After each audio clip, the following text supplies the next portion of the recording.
Bismillahirrahmanirrahim. Alhamdulillah wa syukurillah.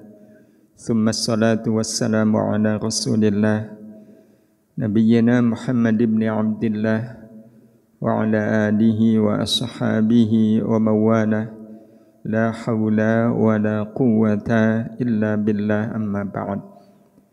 Bapak, Ibu, jamaah Maghrib Masjid Suciati yang dirahmati Allah, tema kajian tazkiyah kita di 6 Zulhijjah hari ini, kita ingin berbincang tentang berkurban atau berkorban. Apa bedanya? Berkurban itu bahasa Arab, kalau berkorban itu sudah jadi bahasa Indonesia.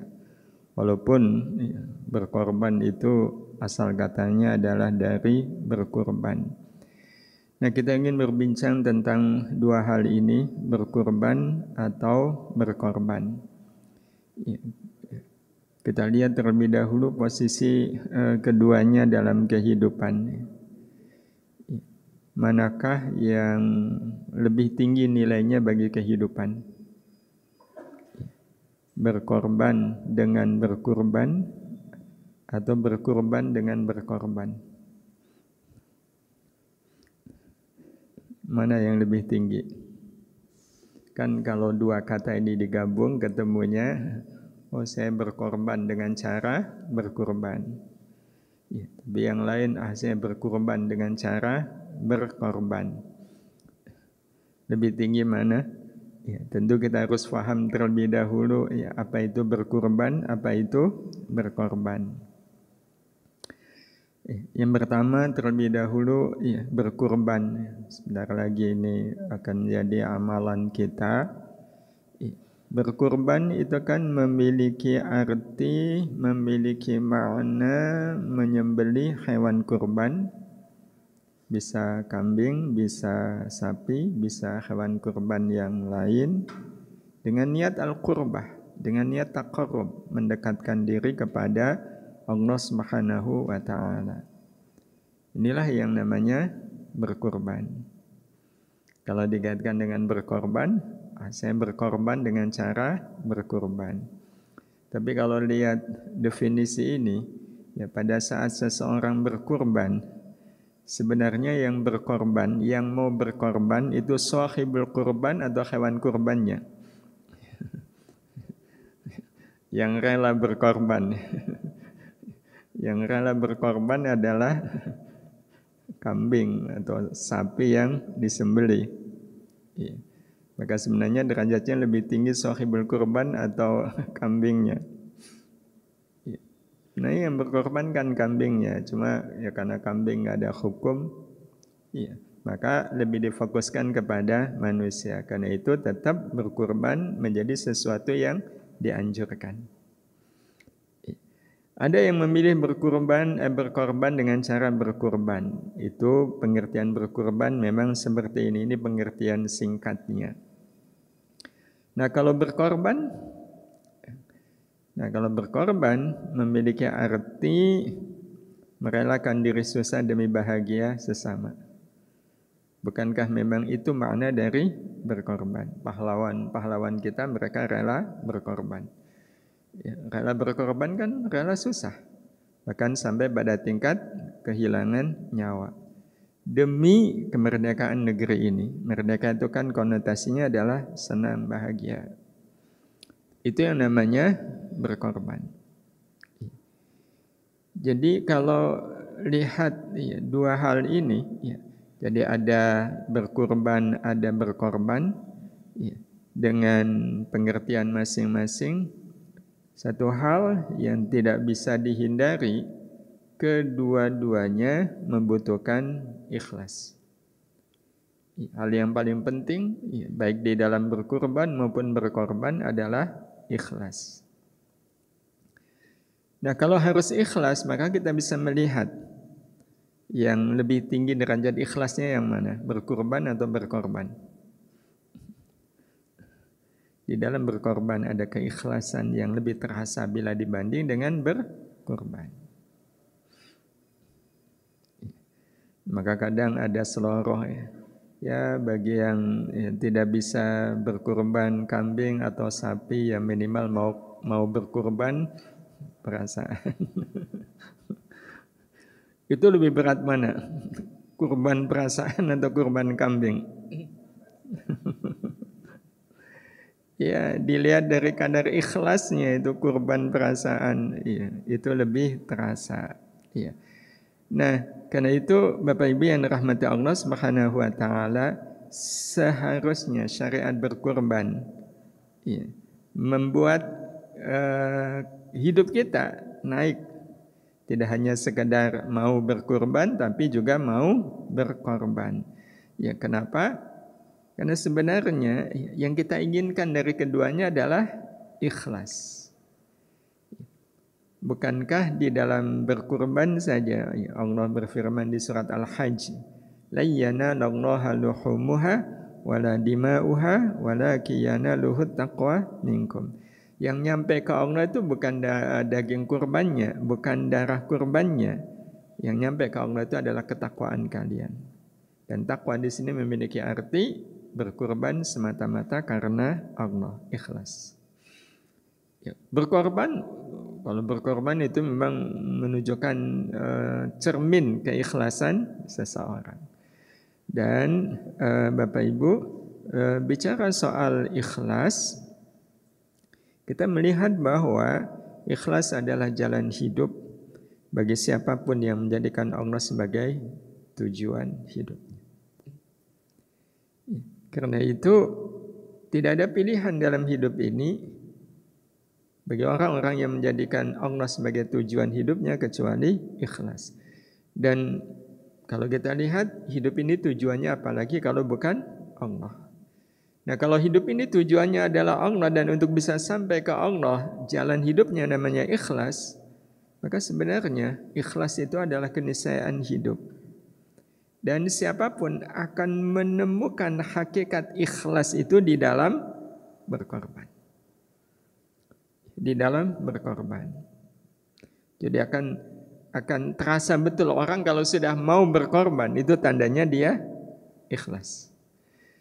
Sebab orang kalau belum ikhlas, sulit dia untuk berkorban. Dan ini uniknya kehidupan. Jadi kehidupan ini sebenarnya ada sistemnya. Kalau kita hidup mengikuti sistem, hidup kita akan sampai pada tujuannya. Cuma kadang banyak orang yang nggak mau ikut sistem. Hidup ini ada sistemnya. Apa sistemnya? Sistemnya tadi, hidup ini ada tujuannya. Dan tujuan hidup tidak ada yang lain kecuali Allah. Nah, untuk menuju ke Allah ada jalannya, dan tidak ada jalan menuju Allah kecuali ikhlas. Dan Bapak Ibu yang dirahmati Allah Subhanahu wa taala, kalau kita melihat kenyataan dalam hidup ini, semua kenyataan dalam hidup itu arahnya adalah ke ikhlas. Semua yang ada dalam kehidupan kita ini arahnya adalah membimbing kita, menuntun kita untuk ikhlas. Untuk ikhlas. Kenapa Bapak Ibu yang dirahmati Allah Subhanahu wa taala? Jawabannya adalah, kenapanya adalah karena setiap momen peristiwa pasti akan meninggalkan jejak kehidupan. Dan bukankah memang hidup juga tidak akan mungkin lepas dari peristiwa? Hidup ini pasti ketemunya adalah peristiwa. Bukankah hidup ini menjalani peristiwa, bergelut dengan peristiwa. Dan setiap momen peristiwa, apapun peristiwanya, pasti akan meninggalkan jejak kehidupan yang akan membuat siapapun punya kesempatan untuk naik kelas, tinggal kelas, atau turun kelas. Dan ini sudah menjadi hukum kehidupan. Karena memang Bapak Ibu jamaah sekalian, siapapun orangnya yang saat ini masih hidup, maka dalam hidupnya dia pasti masuk di kelas tertentu. Siapapun. Tidak akan mungkin ada orang yang hidup yang tidak punya kelas. Dan ungkapan kelas ini sudah menjadi ungkapan yang umum. Pernah dengar kata kelas menengah ke atas, kelas menengah ke bawah? Itu kan menunjukkan bahwa hidup ini ada kelasnya. Ada orang datang ke masjid pakai BMW, langsung pengen tahu harganya kan, searching 5 miliar. Orang akan menyebut beliau ini orang apa? Berkelas. Tapi itu kan dalam perspektif duniawi. Kalau dalam perspektif duniawi saja mengenal kata kelas, maka sebenarnya dalam perspektif ukhrawi pun ada kelas. Ada kelas. Nah, sehingga memang betul-betul dikenal ada istilah naik kelas, tinggal kelas, dan turun kelas. Dan itu terjadi setiap kali kita mengalami momen peristiwa. Yang ini Bapak Ibu sebenarnya mutlak bagi kita. Apapun kejadian, apapun peristiwanya dalam hidup, harusnya kita punya catatan. Saya naik kelas nggak nih? Tadi saya dihina orang. Saya naik kelas, tinggal kelas atau turun kelas. Nah, harapannya tentu kita semua ingin naik kelas. Nah, kalau kita pengen naik kelas, kata kuncinya apa? Ikhlas. Sehingga orang kalau dalam hidup ini ikhlas, kecenderungannya akan naik kelas, naik kelas, naik kelas, naik kelas, sehingga nanti dia akan berada di kelas khusus. Nah, kalau orang sudah berada di kelas khusus, maka sikap dirinya akan berbeda dengan umumnya orang. Karena nanti secara umum kelas kehidupan manusia secara ukhrawi itu ada 2. Sebenarnya sih 3. Tetapi dalam konteks kita ya cuma 2 pilihannya. Kelas umum, kelas khusus. Di atas kelas khusus ada kelas khususul khusus. Tapi ini kelasnya para nabi. Jadi itu semua sangat tergantung sejauh mana kita betul-betul menghadapi hidup ini dengan ikhlas. Menghadapi hidup ini dengan ikhlas. Orang kalau ikhlas maka insya Allah kecenderungannya adalah naik kelas. Tapi kalau nggak ikhlas maka ada 2 kemungkinan. Kalau tidak tinggal kelas ya turun kelas. Sebagai satu contoh dan kita bisa melihat ketika kita mengalami peristiwa seperti ini cenderungnya kita naik, tinggal atau turun kelas. Jadi kasusnya begini, kita datang ke pengajiannya pagi atau siang. Kita naik motor. Nah, tentu kita memarkir motor kita di tempat parkiran. Ini saya tandai motor Bapak Ibu yang biru ini. Udah Bapak Ibu kemudian ikut pengajian. Selesai pengajian pulang kan ke parkiran untuk ngambil motor. Ternyata motor Ibu tidak ada di tempat. Dicari nggak ada, kesimpulannya hilang. Pertanyaannya, motor kita hilang di saat pengajian. Kira-kira reaksi kita yang mana Bapak Ibu? Sedih, kecewa, marah? Menerima dengan hati yang sangat berat? Atau lapang karena yang diambil motor kita bukan motor orang lain? Bapak Ibu pilih mana, A, B atau C?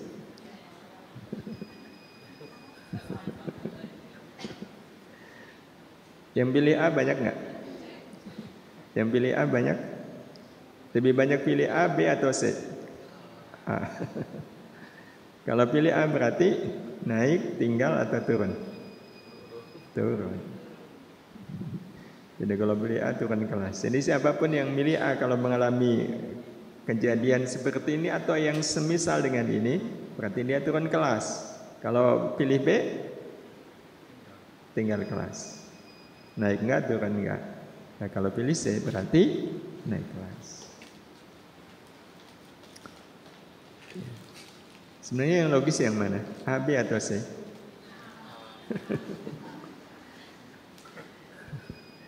Bapak Ibu, kalau yang A, ini tandanya orang yang ikhlas atau nggak ikhlas? Ikhlas nggak milih A? Enggak. Karena dia nggak ikhlas, pilih A. B itu juga belum bisa ikhlas, masih separuh ikhlas. Ya sih takdir, ya udahlah saya terima, tapi tetap saya berat. Nah itu baru separuh ikhlas. Nah, yang ikhlas beneran saya. Dan kelak nanti Bapak Ibu yang dirahmati Allah, kita menemukan dalam hidup ini tidak ada logika logis itu kecuali ikhlas. Sebenarnya kehidupan tidak mengizinkan kita, bahkan tidak memungkinkan kita untuk tidak ikhlas. Aslinya begitu. Aslinya begitu. Cuma kita lebih sering senang yang palsu, bukan yang asli. Kenapa yang asli itu C ya? Ini ikhlas logis. Karena kita lapang, karena yang diambil motor kita. Sebab kalau yang diambil bukan motor kita, itu si maling ngambil motornya siapa?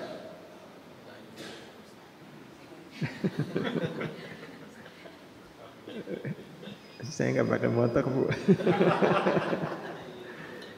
Dia akan ngambil motor yang lain. Jadi kalau bukan motor kita yang diambil, berarti si maling ngambil motor yang lain. Kita kasihan nggak? Kalau yang diambil motor orang lain, kita kasihan nggak? Kasihan kan? Nah, gara-gara dia ngambil motor kita, yang lain selamat nggak? Selamat. Berarti kita sudah menjadi jalan keselamatan bagi yang lain. Logis? Ini ada kaitan dengan takdir enggak? Ada. Loh, kalau ini takdir, kalau takdir itu atas izin siapa? Allah. Nah, kalau kita tahu bahwa ini atas izin Allah, itu artinya apa? Kita dipilih oleh Allah untuk menjadi jalan keselamatan orang lain. Dipilih oleh Allah, itu kehormatan atau kehinaan? Kehormatan. Maka kenapa dipilih oleh Allah kok kecewa? Nanti logika logis itu adalah ikhlas. Berarti kasus pertama ini kita lulus nggak? Nggak. Dan contoh yang pertama ini sebenarnya adalah ini ikhlas kepada diri sendiri. Karena ikhlas itu nanti ada 3, ikhlas yang ada kaitannya dengan kita, ikhlas yang ada kaitannya dengan orang lain, dan ada ikhlas yang ada kaitannya dengan Allah. Kita belum ikhlas dengan diri sendiri. Sekarang kasus yang kedua. Kapankah kita merasa senang dan bahagia terhadap orang yang sering menyakiti kita? Ada orang yang sering menyakiti kita. Terus kapan kita bahagia, kita senang terhadap orang yang sering menyakiti kita? A. Saat ia mendapat kesusahan dan banyak masalah.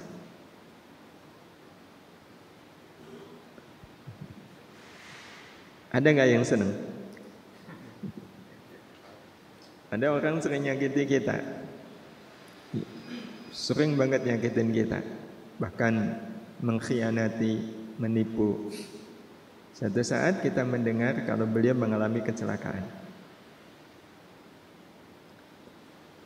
Jujur kita sedih, kasihan atau senang? Senang. Baik, kita belum nilai ya. Ini menunjukkan naik kelas atau turun kelas. Tapi kita sebenarnya langsung bisa menilai. Yang kedua, senang saat ada yang membalas dengan balasan yang serupa. Jadi kita dihina, tapi kita nggak berani membalas. Kita nggak berani. Nah, dalam keadaan kita nggak berani, ternyata ada yang menghina dia, dan kita tahu dia dihina orang. Kita kasihan, sedih, atau senang?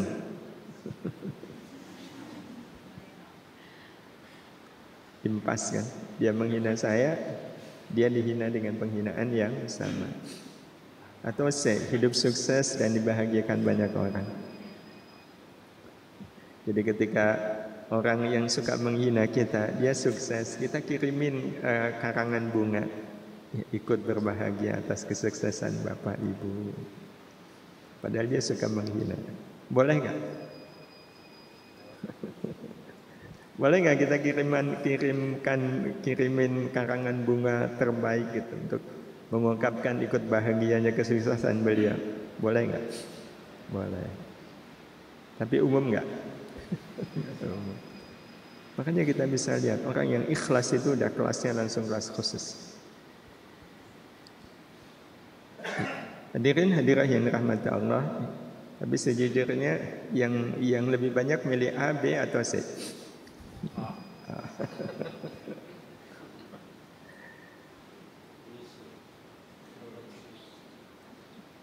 Kenapa belum ikhlas? Belum ikhlas. Padahal Bapak Ibu yang dirahmati Allah, padahal ya kita kalau dihina memang kita susah kan? Tapi yang menghina kita puas nggak? Yang menghina kita puas nggak? Puas. Seneng nggak? Seneng. Kalau orang yang menghina dia seneng, dia puas karena menghina kita, berarti kan kita sudah membuat orang lain bahagia. Tapi kan saya susah. Justru itulah nilai dari berkorban. Hakikat berkorban. Rela susah demi kebahagiaan orang lain. Bapak, kalau dengan Bapak menghina saya, Bapak bahagia. Silahkan Pak. Saya juga ikut bahagia. Saya ikut bahagia karena saya sudah membuat Bapak bahagia. Karena bagi saya kebahagiaan adalah ketika ya saya membuat orang lain bahagia. Makanya kalau orang ikhlas itu, orang ikhlas sebenarnya orang kalau ikhlas, ada gak yang menghina dia? Kalaupun ada cuma sekali, habis itu kapok. Jadi ikhlas itu tidak hanya sekedar membuat kelas diri kita tinggi, tapi juga membuat kita punya kedudukan yang lebih di sisi Allah Subhanahu wa Ta'ala tentunya.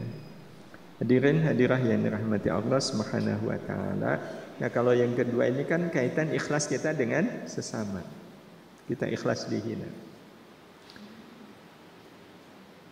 Yang kedua ini juga kita belum teruji menjadi orang yang ikhlas. Dan tinggal satu ini ikhlas yang ada kaitannya dengan Allah. Manakah yang membuat kita merasa senang saat sholat berjamaah menjadi makmum? Imam membaca Al-Kafirun Al-Ikhlas, imam baca Al-A'la Al-Ghasyiyah, atau Ar-Rahman dan Al-Waqiah. Ketika imam baca Ar-Rahman Al-Waqiah, kita ikhlas gak?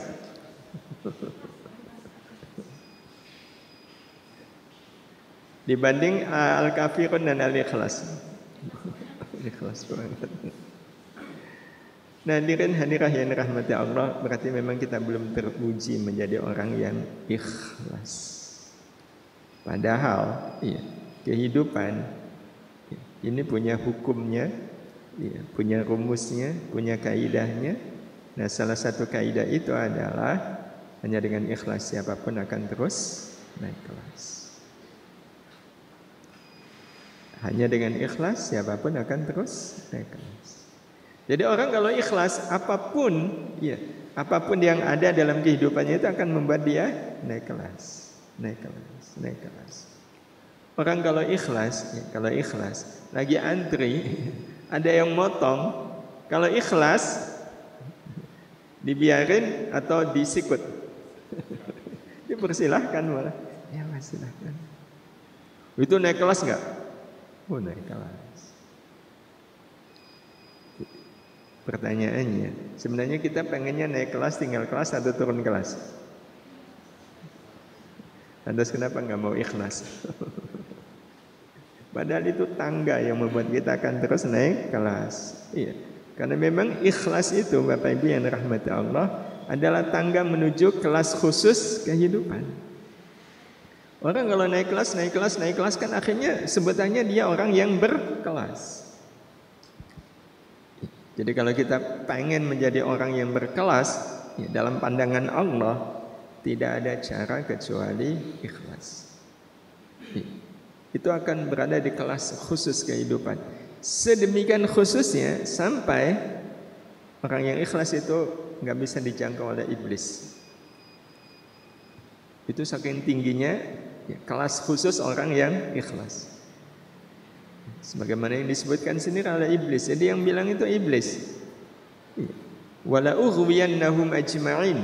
Sungguh dan sungguh akan aku sesatkan manusia semuanya. Itu sesumbarnya iblis. Apakah betul semuanya? Ternyata ada lanjutannya. Illa ibadaka minhumul mukhlasin.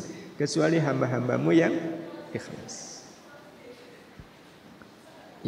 Jadi ikhlas ini Bapak Ibu yang dirahmati Allah adalah rasa yakin kepada Allah yang ada pada diri seorang mukmin yang membuatnya berbeda dengan umumnya manusia.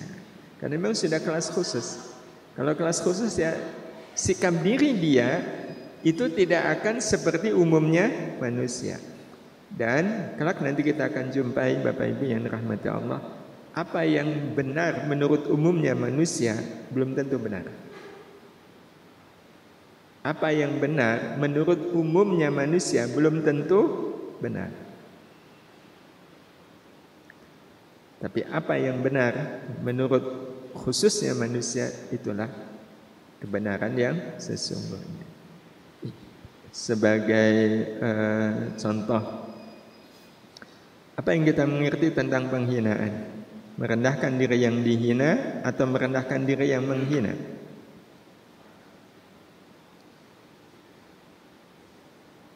Ini sudut pandang ya. Dan memang nanti ikhlas itu ada kaitan dengan sudut pandang. Yang betul yang mana? Merendahkan diri yang menghina, bukan merendahkan diri yang dihina. Kalau betul kita punya pengertian seperti ini, maka apa yang kita rasakan saat dihina? Marah atau kasihan?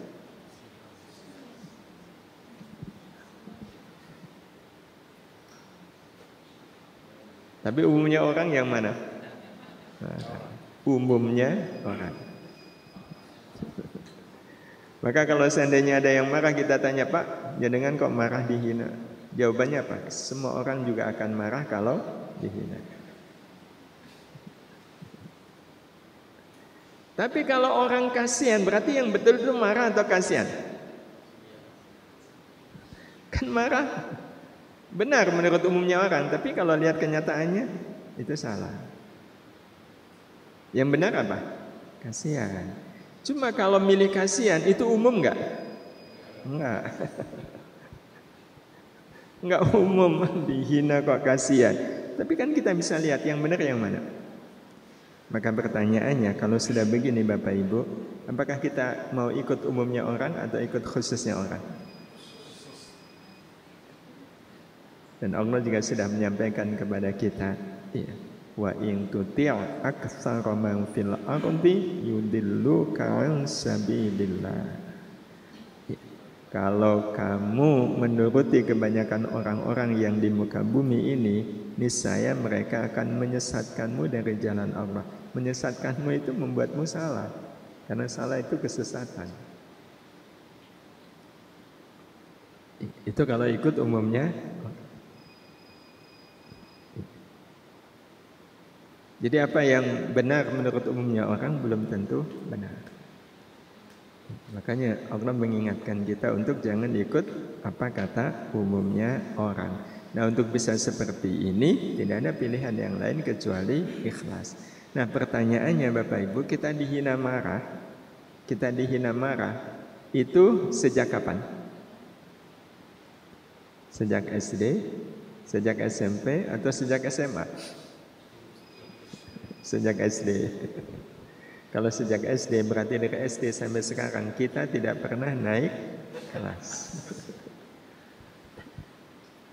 Kalau nggak pernah naik kelas, harusnya di usia kita saat ini kemana-mana kita harus pakai seragam SD. Dan ini berarti ikut kelas umum. Iya. Jadi manusia yang hidupnya tidak pernah naik kelas di sekolah kehidupan, dan itu persoalannya adalah karena nggak mau ikhlas. Dijamin kalau orang dalam hidup nggak mengenal ikhlas, pilihannya cuma dua. Kalau nggak tinggal kelas ya turun kelas. Dan baik tinggal kelas maupun turun kelas itu akan jadi hutang. Jadi kalau orang-orang yang sampai sekarang masih marah, itu berarti dia punya hutang nggak? Punya hutang. Dan kalau manusia umum, Bapak Ibu yang dirahmati Allah, otomatis dia akan diperlakukan sebagaimana layaknya manusia pada umumnya. Jadi kayak semisal kita ini ya masih dianggap manusia umum. Terus kita pergi ke bandara. Kita akan dilayani, diperlakukan sebagai manusia umum atau manusia khusus? Manusia umum, harus antri panjang.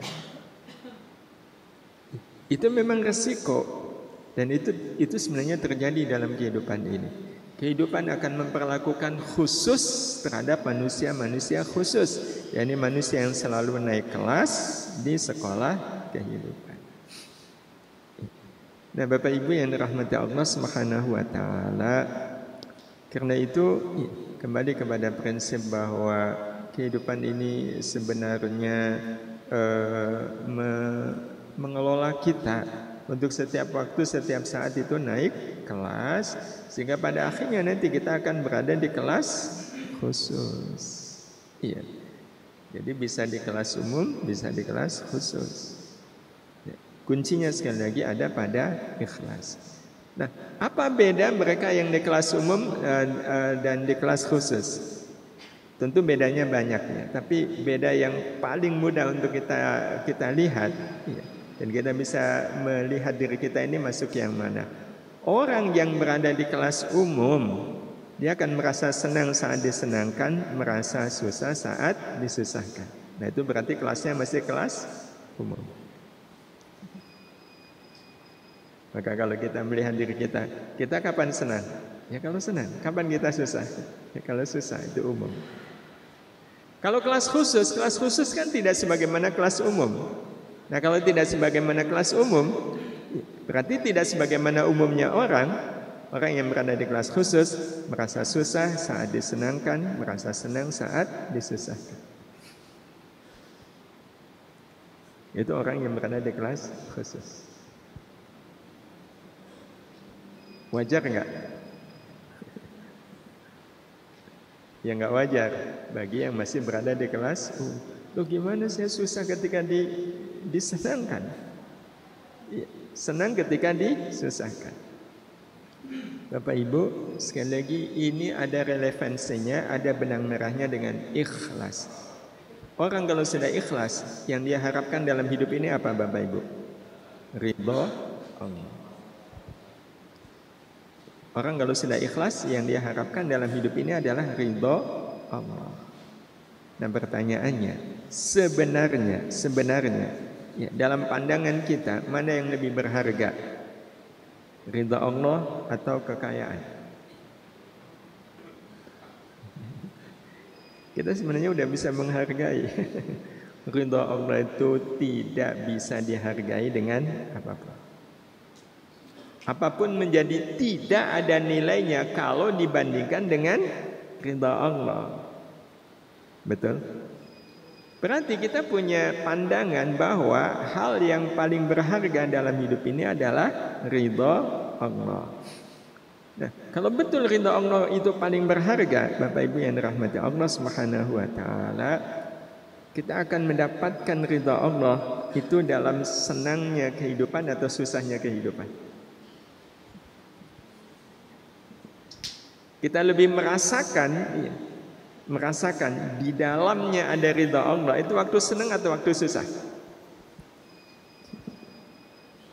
Di dalam senang atau di dalam susah? Di dalam susah. Betul?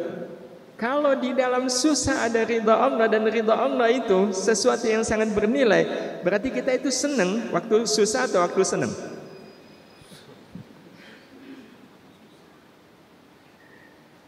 Karena di dalam kesusahan hidup pasti ada ridha Allah, di dalam kesenangan hidup belum tentu ada ridha Allah. Berarti kalau begitu Bapak Ibu yang rahmat Allah, hidup ini akan lebih bahagia waktu senang atau waktu susah? Kalau memang kelasnya masih kelas umum tetap lebih enak senang. Walaupun sudah dikasih tahu bahwa di dalam senang belum tentu ada ridha Allah. Yang pasti ada ridha Allah itu adalah di dalam susah. Di dalam susah itu pasti ada ridha Allah Subhanahu wa taala. Karena itu Bapak Ibu, ya kita coba cek ya, tes ya, apakah kita mau beralih ke kelas khusus ya, meninggalkan kelas umum. Ya. Pada saat kita dapat musibah, ya. Pada saat kita dapat musibah, pada saat kita dapat musibah, kita merasanya musibah itu bikin orang susah atau senang?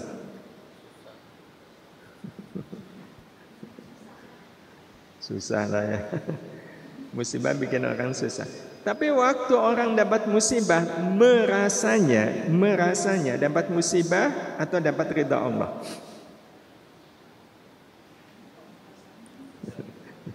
Di dalam musibah ada ridha Allah enggak? Ada.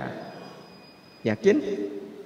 Kalau yakin, maka kalau seandainya kita dapat musibah, sekali lagi kita merasanya dapat musibah atau dapat ridha Allah?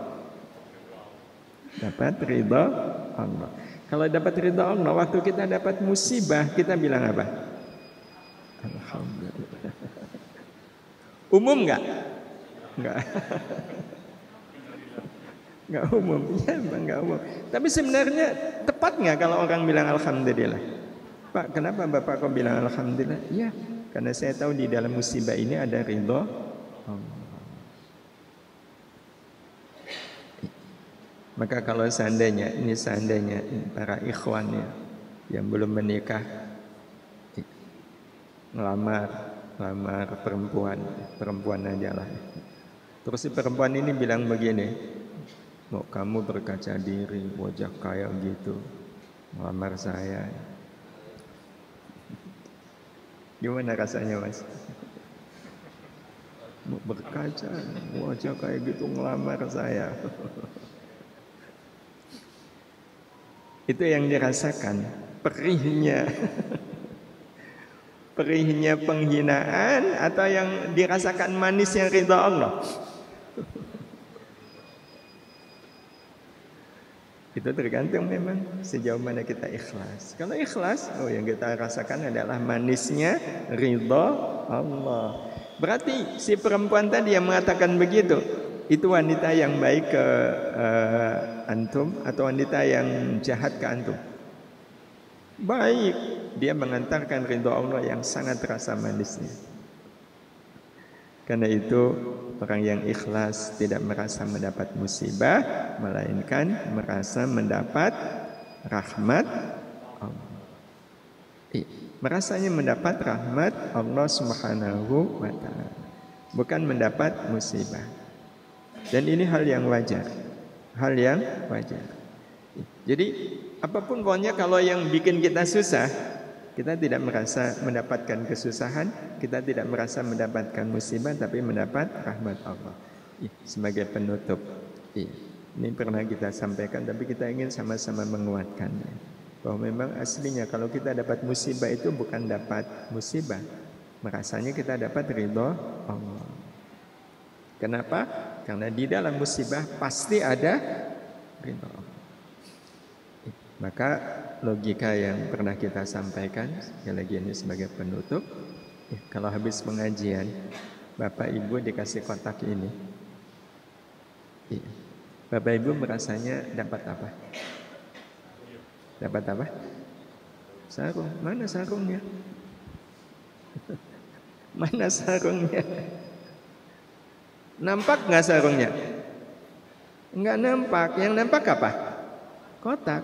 Lantas kenapa kita tidak menyebut dapat kotak? Kenapa kita merasanya dapat sarung? Karena saya tahu di dalamnya ada sarung. Maka walaupun nggak nampak, justru itu yang kita rasa. Di dalam musibah ada apa? Ridha Allah. Kelihatan nggak ridha Allahnya? Enggak. Yang kelihatan apa? Musibahnya. Maka kalau kita dapat kotak tulisan wadimor, kita merasanya dapat sarung. Berarti kalau kita dapat musibah, kita merasanya dapat ridha Allah. Berarti musibah masalah bukan?